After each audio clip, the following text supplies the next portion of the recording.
मेरे फादर एक बहुत बड़े कॉमेडियन बन सकते थे, पर उन्होंने कभी ये नहीं सोचा कि ये उनके लिए पॉसिबल है। तो उन्होंने एक कंजर्वेटिव चॉइस ली, एक सेफ नौकरी अकाउंटेंट की। लेकिन जब मैं 12 साल का था तो उन्हें उसी सेफ नौकरी से निकाल दिया गया।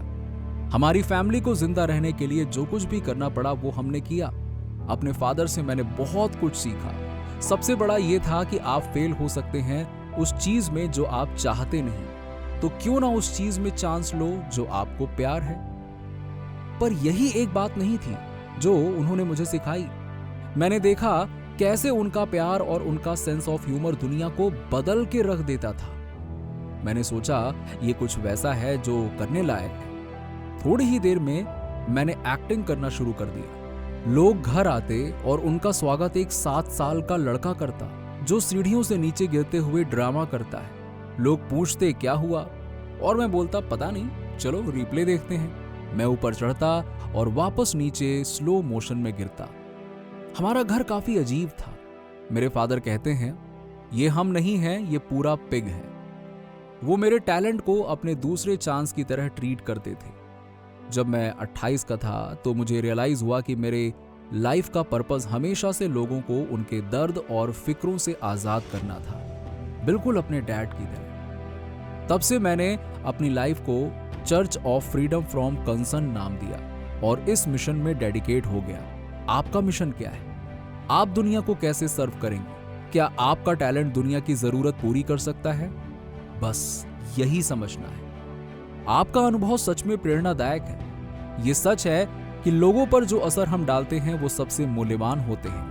आपकी बातें सुनकर लगता है कि आपने ना केवल अपने सपनों की ओर बढ़ने की कोशिश की है बल्कि दूसरों के जीवन को भी छूने का प्रयास किया है। जब आप कहते हैं कि असली सुख संपत्ति या प्रसिद्धि में नहीं है तो ये एक गहरा सच है। अक्सर हम बाहरी दुनिया में खुशी की खोज करते हैं, लेकिन असली खुशी और संतोष तो हमारे अंदर से ही आती है। आपकी ये सोच कि जिंदगी आपके लिए होती है ना केवल सकारात्मक लाती है बल्कि ये हमें ये याद भी दिलाती है कि हम अपनी परिस्थितियों को कैसे देखते हैं। आपका ये कहना कि दरवाजे बार बार खुलते हैं, ये भी सच है। हमें हमेशा तैयार रहना चाहिए और अवसरों को अपनाना चाहिए। भले ही हम कभी कभी चूक जाएं, चुनौतियों को अवसरों में बदलने की ये सोच बहुत महत्वपूर्ण है। आपका ये अंदाज कि अपने स्टाइल को ढूंढना ही असली मजा है, ये भी एक खूबसूरत सोच है। हर किसी का सफर अलग होता है और हमें अपने तरीके से उसे जीना चाहिए। इस सफर में आप खुद को खोजते हैं और साथ ही दूसरों को भी प्रेरित करते हैं। धन्यवाद कि आपने अपने अनुभवों को साझा किया।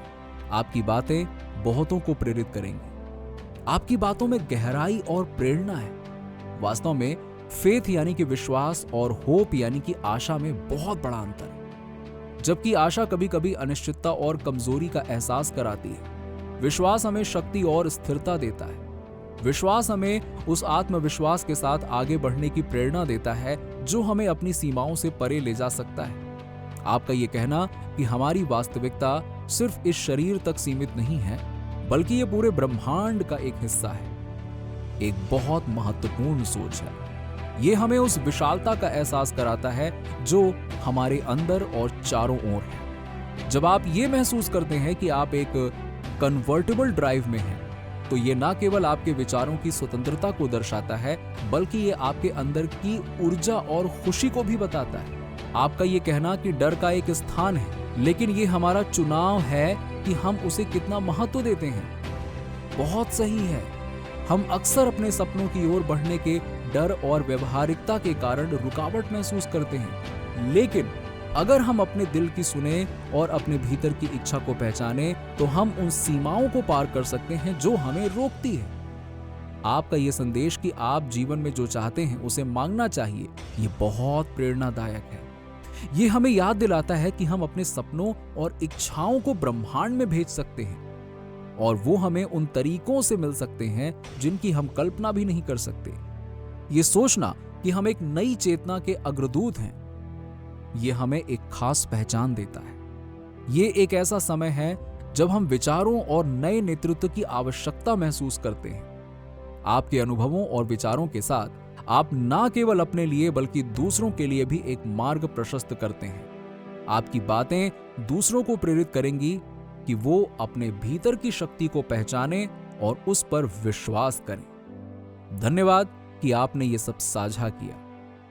आपकी बातें एक गहरी समझ और आत्म स्वीकृति का प्रतीक है। यह एहसास है कि आपकी पहचान और शांति सिर्फ बाहरी सफलताओं या अपेक्षाओं से परे है। ये एक बहुत बड़ा कदम है। जब आप इस सोच तक पहुंचते हैं कि आप अपने भीतर के डर और सामाजिक अपेक्षाओं को पार कर सकते हैं, तब आप अपने असली स्वरूप की खोज में निकलते हैं। आपका ये कहना कि मेरा शरीर मेरी आत्मा के अनंत में समाया है, ये एक सुंदर दृष्टिकोण है। ये दर्शाता है कि आप अपने भौतिक अस्तित्व से आगे बढ़कर अपने आंतरिक स्व की पहचान कर रहे हैं। ये महसूस करना कि आप हर क्षण नए सिरे से शुरू कर सकते हैं, ये एक महत्वपूर्ण कदम है जो आपको अपनी असली क्षमता को पहचानने में मदद करता है। जब आप कहते हैं कि दिमाग की बनाई हुई कहानियां आपको उतनी कंपेलिंग नहीं लगती, तो ये दर्शाता है कि आप अपने भीतर की आवाज को सुनने लगे हैं, जो आपको अपने वास्तविक स्व को खोजने की ओर ले जाती है। वास्तविकता को खोजने का ये नया दृष्टिकोण आपको अपनी सीमाओं को चुनौती देने की प्रेरणा देता है। आपकी तुलना आंखों को प्रोजेक्टर्स के रूप में करना बहुत रोचक है। ये बताता है कि हम केवल देखने वाले नहीं हैं, बल्कि हमारे विचार और भावनाएं हमारे सामने की वास्तविकता को भी आकार देती हैं। ये याद रखना महत्वपूर्ण है कि हमारे विचारों का प्रभाव हमारे जीवन पर पड़ता है। जब हम अपने डर को पीछे छोड़ते हैं, तब हम अपनी वास्तविकता को नए सिरे से बना सकते हैं। आपके अनुभवों से ये प्रेरणाएं दूसरों को भी ये सोचने के लिए प्रेरित करेंगी कि वो अपने अंदर की शक्ति को कैसे पहचान सकते हैं। आप अपने संदेश के माध्यम से ये दर्शा रहे हैं कि सच्चा सुख और शांति केवल तभी मिलती है जब हम अपने भीतर की वास्तविकता को स्वीकार करते हैं और उसे बाहरी दुनिया में व्यक्त करते हैं। ये एक अद्भुत यात्रा है और आपका सफर दूसरों के लिए प्रेरणा का स्रोत है। मुझे याद है, 2nd ग्रेड में मेरी एक सब्स्टिट्यूट टीचर थी जो आयरलैंड से थी। उन्होंने मॉर्निंग प्रेयर के दौरान मुझे बताया कि जब भी उन्हें कुछ चाहिए होता है तो उसके लिए वो प्रे करती हैं और कुछ वापस देने का प्रॉमिस करती हैं, और उन्हें हमेशा वो चीज मिलती है जो वो चाहती हैं। मैं क्लास के पीछे बैठा था और सोच रहा था कि मेरी फैमिली तो एक बाइक अफोर्ड कर नहीं सकती। तो मैं घर गया और मैंने प्रे किया और प्रॉमिस किया कि मैं रोज शाम को रोजरी पढ़ूंगा। मैंने अपना प्रॉमिस तोड़ा, पर 2 हफ्ते बाद मुझे स्कूल से घर वापस आते हुए एक नई मस्टैंग बाइक मिली, बनाना सीट और इजी राइड हैंडल बार्स के साथ। मुझे फैमिली ने बताया कि मैंने बाइक एक रफेल में जीती है, जिसमें मेरा नाम मेरे एक दोस्त ने बिना मुझे बताए डाल दिया था। ये सब कुछ मेरे साथ तब से होता आ रहा है। तो मेरे ख्याल से ये बस यूनिवर्स को बताने की बात है कि आप क्या चाहते हैं और उसके लिए काम करते रहना है, लेकिन कैसे मिलेगा ये छोड़ देना है। चाहे आप कुछ भी हासिल कर लें, ईगो आपको चैन से बैठने नहीं देगी। ईगो हमेशा बोलेगी कि आप तब तक रुक नहीं सकते जब तक आप दुनिया पर एक परमानेंट निशान नहीं छोड़ देते, जब तक आप इमॉर्टलिटी नहीं पा लेते। कितना चतुराई से ईगो हमें उस चीज का लालच देती है जो हमें पहले से ही प्राप्त है। रिलैक्स कीजिए और एक अच्छी लाइफ का सपना देखिए। अगर आपने अभी तक हमारे चैनल को सब्सक्राइब नहीं किया है तो अभी सब्सक्राइब कर लीजिए।